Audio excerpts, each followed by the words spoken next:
Hello, dear listener. Welcome to this quiet space, as the day gently fades and the world outside begins to hush its busy whispers. Tonight, we will embark on a calm and thoughtful journey into the heart of a practice that has nurtured human minds and spirits for millennia: meditation. Allow your body to settle, your breath to deepen, and your mind to simply rest in the quietude of this moment, as we explore the profound depths of this ancient, yet ever-relevant, art of being. Meditation, at its very core, is a deeply personal and transformative practice. Imagine it as a gentle discipline, a serene training for your most precious inner faculties, your attention and your awareness. It is a methodical, yet beautifully intuitive, approach to understanding and navigating the intricate landscape of your own mind. The fundamental intention behind meditation is to guide your inner gaze, to steer it away from the often relentless torrent of what we might call reflexive, discursive thinking. What exactly is this? Discursive thinking? Picture it as the endless stream of thoughts, judgments, worries, plans, memories, and reactions that often tumbles through our minds without our conscious invitation.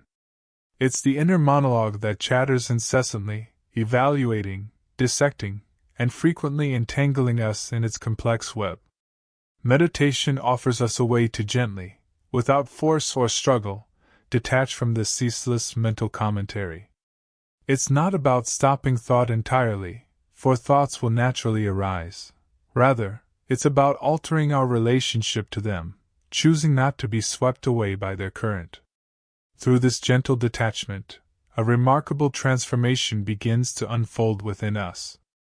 We begin to achieve a state of mental clarity, where the fog of distraction and the clamor of inner noise start to dissipate. This clarity then paves the way for an emotionally calm and stable state. Imagine the surface of a pond, usually ruffled by winds and falling leaves, gradually becoming still and reflective. In this stillness, your emotional landscape finds a similar sense of peace, a quiet equilibrium where the fluctuations of daily life no longer disturb your inner core so profoundly. And crucially, throughout this entire delicate process, one of the most liberating aspects of meditation is the invitation to not judge the meditation process itself. There is no right or wrong, no good or bad meditation. There is only the gentle, persistent unfolding of awareness. Now, as we delve deeper into the pathways of this practice, we find that the techniques of meditation, though varied and rich, can broadly be categorized into two main approaches. Think of them as two different, yet equally valid, avenues leading to that same serene destination. The first approach is known as focused, or concentrative, meditation. As the name suggests, this method involves directing and sustaining your attention on a specific, chosen object. This object acts as an anchor, a gentle point of return for your wandering mind. Perhaps the most common and accessible of these anchors is your own breath. Imagine simply resting your awareness on the sensation of your breath as it flows in and out, feeling the gentle rise and fall of your chest or abdomen, the subtle coolness at your nostrils on the inhale, the warmth on the exhale. Each time your mind drifts, and it will, for that is the nature of the mind, you simply, without judgment, guide your attention back to this steady, rhythmic flow. It's like gently leading a playful puppy back to its designated spot, again and again, with infinite patience. Other focused techniques might involve the repetition of a mantra, a word, sound, or phrase, either spoken aloud or silently within. This vibrational anchor can be deeply soothing, allowing the mind to quiet its usual chatter by engaging it in a single, focused activity. It can be a sacred sound, a word of peace, or a phrase that resonates with a sense of calm. Gentle, rhythmic repetition can create a profound sense of inner resonance, a steady hum that stills the mental static. Whatever the chosen object, the essence of focused meditation lies in this sustained, yet effortless, attention, allowing the mind to settle into a state of quiet concentration. The second primary approach is called open monitoring meditation, which includes practices like mindfulness. Instead of focusing on a single object, open monitoring involves a broader, more expansive awareness. Here, you are invited to simply observe whatever arises in your field of consciousness, without attachment, without judgment, and without reaction. Imagine yourself as a silent, benevolent observer seated by a riverbank. You watch the thoughts, feelings, sensations, and sounds as they flow by, like leaves on the water. You don't grab onto them, you don't chase after them, and you certainly don't judge them as good or bad. You simply acknowledge their presence, allow them to be, and then let them pass. This open awareness includes being mindful of mental events, the thoughts themselves, the fleeting emotions, the sensations in your body. It cultivates a spaciousness within you, where you can observe these inner experiences without becoming entangled in their narratives. This non-judgmental awareness extends to the entirety of your present experience, bringing a profound sense of presence and acceptance. It's an invitation to fully inhabit the now, with all its richness and complexity, from a place of quiet, detached observation. As we gently drift into the philosophical and historical currents of meditation, it becomes clear that this practice is far from new. It has been a cornerstone of human contemplation across diverse cultures and throughout the annals of time. While meditation is deeply embedded within numerous religious traditions, it's equally important to recognize that it is practiced independently, free from any specific religious or spiritual affiliation, purely for its profound health and well-being benefits. The very word meditation itself carries a fascinating history, offering us clues to its ancient essence. The English term, meditation, traces its lineage back to the Old French word meditation, which, in turn, emerged from the Latin verb meditare. To meditare meant to think, to contemplate, to devise, to ponder. Imagine the gentle, focused turning of the mind inward, the careful consideration of an idea or a feeling, the patient exploration of an inner landscape. This original Latin sense of deep reflection, of pondering with focused attention, resonates deeply with the core of the practice we discuss tonight. In the Western tradition, particularly within Catholicism, the formal, stepwise process of meditation, using the term meditatio, can be traced back to at least the 12th century monk Guigo II. Prior to this period, the Greek word theoria was often used for a similar purpose, signifying a deep, contemplative gaze, an intellectual and spiritual seeing.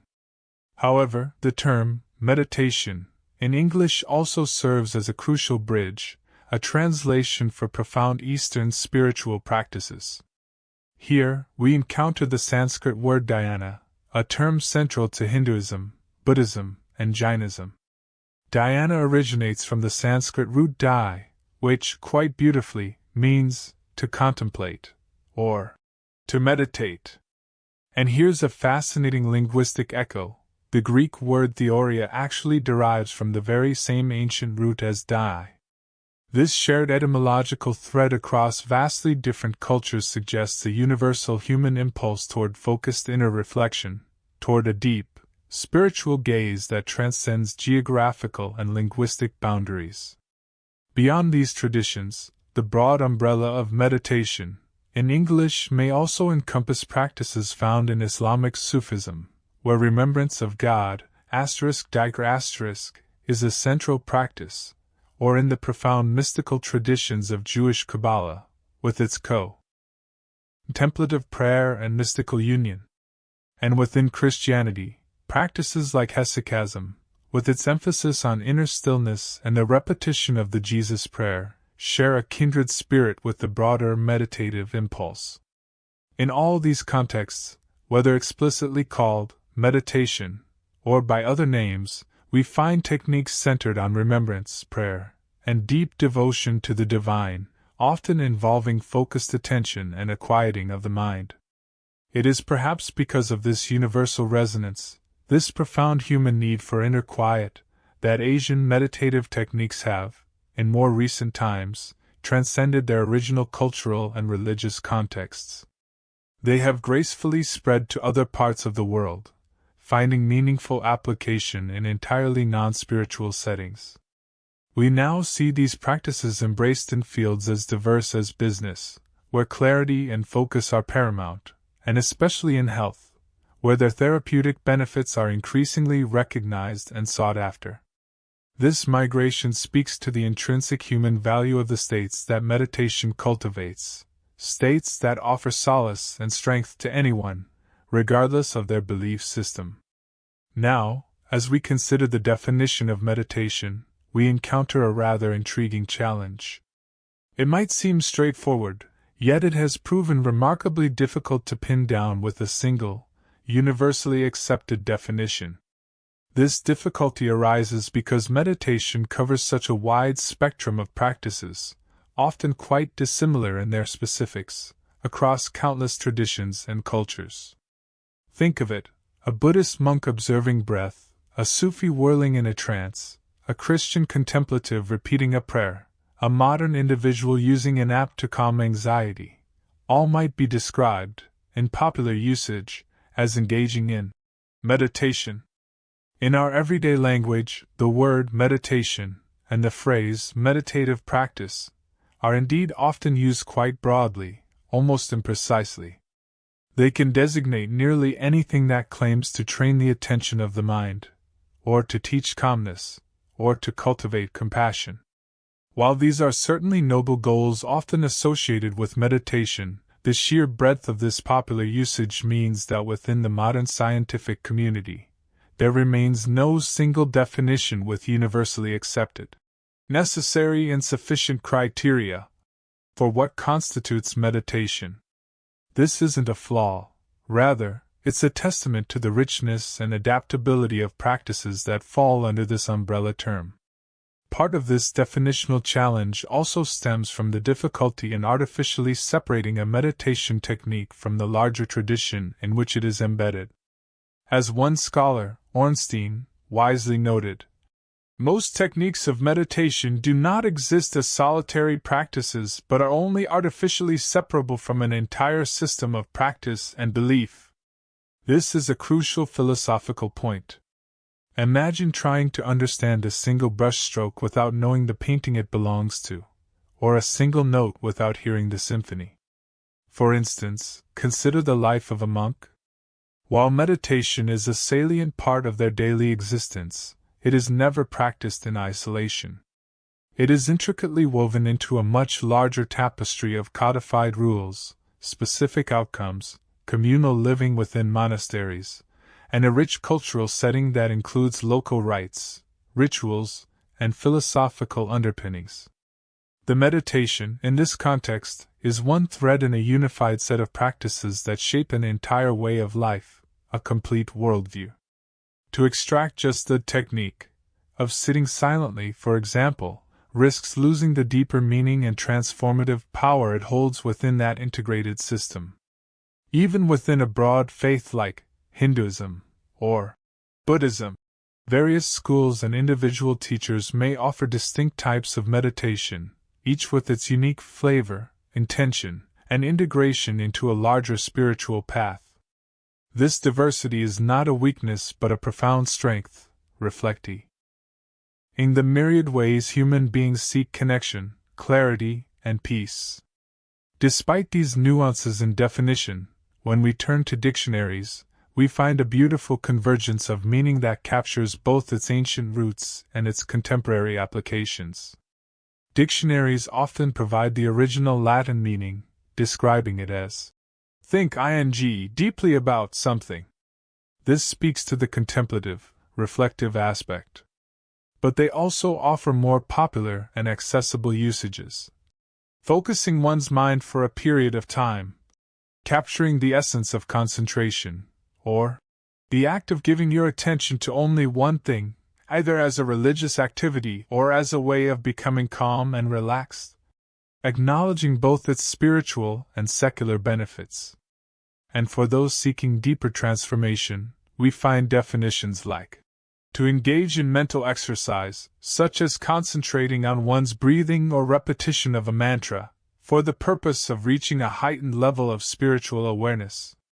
These definitions, taken together, paint a comprehensive picture of meditation as a focused mental activity leading to deeper states of mind, whether for calm, clarity, or profound insight. In modern psychological research, scholars have also diligently worked to define and characterize meditation, often emphasizing the role of attention. Many of these scholarly definitions highlight the practice as an attempt to gently detach from that reflexive, discursive thinking we spoke of earlier. This detachment is often described as logical relaxation, meaning a conscious, intentional process of letting go of mental effort and judgment, rather than merely passive idleness. The ultimate aim, in this scientific context, is often articulated as achieving a deeper, more devout, or simply a more profoundly relaxed state. Researchers like Bond et al., 2009, for instance, undertook rigorous studies, involving panels of experts, to identify criteria for defining meditation specifically for use in comprehensive systematic reviews of its therapeutic applications. This underscores the commitment to understanding meditation scientifically, even while acknowledging its multifaceted nature. And what are these therapeutic applications? The benefits of meditation are, quite simply, profound and far-reaching, touching every aspect of our being. This is where the ancient wisdom meets modern science, with compelling evidence for meditation's transformative power. Imagine a gentle easing of the heavy burdens that so many of us carry. Meditation may significantly reduce the insidious grip of stress, allowing your nervous system to unwind and your body to release accumulated tension. Think of the subtle, yet persistent, hum of fear that can often permeate our days. Meditation offers a pathway to quiet this anxiety, fostering a sense of inner safety and resilience. The swirling currents of anxiety, the constant anticipation of what might go wrong, can begin to settle, replaced by a grounded presence. For those who navigate the often dark waters of depression, meditation can offer a beacon of light, gently enhancing mood and cultivating a more positive outlook. Even physical pain, that often relentless companion, may be significantly reduced through meditative practices, not by ignoring it, but by changing our relationship to its sensation, observing it with a detached awareness that lessens its power to overwhelm. But meditation is not merely about diminishing suffering, it is equally, if not more profoundly, about enhancing the positive dimensions of human experience. It has been shown to enhance a deep and abiding sense of peace, a quiet joy that resides independent of external circumstances. Your perception, the very way you experience and interpret the world around you, can become clearer, sharper, and more nuanced, allowing you to see with fresh eyes. Perhaps one of the most beautiful enhancements is that of self-concept. As you learn to observe your thoughts and emotions without judgment, and you begin to develop a deeper, more compassionate understanding of yourself. The inner critic begins to soften, and a stronger, more authentic sense of self emerges, rooted in acceptance and wisdom. And ultimately, all these benefits converge to significantly enhance your overall well-being, a holistic sense of flourishing, encompassing physical health, mental clarity, and emotional balance. The scientific community continues its earnest exploration into these remarkable effects. Research is ongoing, seeking to better understand the intricate ways meditation impacts our health across various dimensions, psychologically, mapping its influence on mood, cognition, and emotional regulation, neurologically, observing the profound changes it can bring to brain structure and function, fostering greater connectivity and calmness in neural pathways, and even cardiovascularly, examining its positive effects on heart rate, blood pressure, and overall circulatory health. Each study, each insight serves to further illuminate the incredible potential held within this ancient practice. As we conclude our quiet exploration of meditation tonight, I invite you to carry these gentle insights into your rest. Perhaps, in the coming days, you might feel drawn to explore one of these techniques, simply observing your breath, or resting in open awareness, even for a few moments. Remember, meditation is not a destination to be reached, but a journey of gentle discovery, a patient cultivation of inner peace and clarity. May the thoughts we have shared tonight guide you towards a deeper sense of calm and a profound sense of inner quiet. Allow your body to sink deeper into its resting place, feeling the support beneath you. Let your breath become a soft lullaby, a steady rhythm accompanying you into the realm of dreams. Rest now, dear listener. May your sleep be peaceful, restorative, and deeply tranquil. Good night.